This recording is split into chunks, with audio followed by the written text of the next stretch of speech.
So here's a story about pee. Yeah, this is a pee story.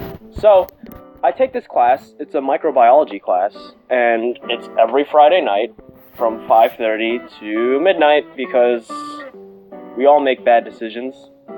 One night the teacher was like, "Okay, I'm gonna need all of you to pee in this cup." So we're like, "What are we getting? Drug tested? What's going on here?" So we all get a cup, and we all, we're just pee in it. And the pee itself was supposed to be used for growing bacteria, clearly. So we get back to the classroom. I noticed that a lot of my classmates, especially the girl, well, not really girl, the elderly woman sitting across from me, they all filled their cups to the top. And I'm like, well, you don't really have to do that. You only need a small amount of pee, because you're only using like 3 drops to like wipe on this plate or whatever, gross plate.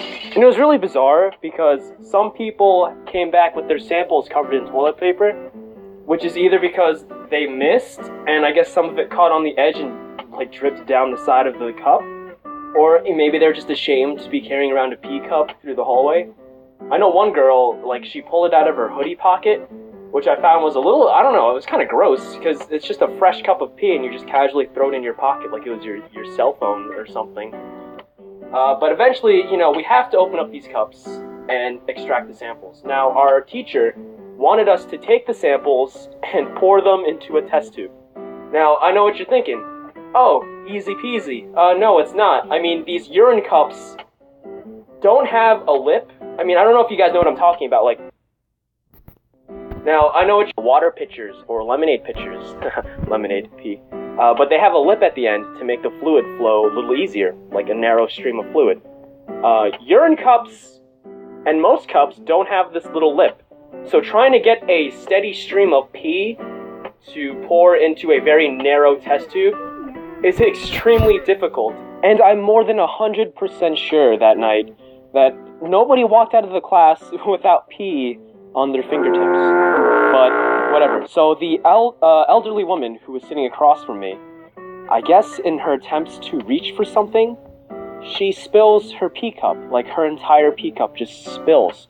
It gets on her books, it gets on her pens, it gets all over her side of the table. But, I was like, fine, that's fine. I mean, it didn't get to my side, but it's the way it spilled that kind of freaked me out, because it splashed. And then I was like, oh god. So I checked all my stuff, and lo and behold, there's little droplets of what I'm assuming is pee all over the cover of my book and on certain parts of my side of the table.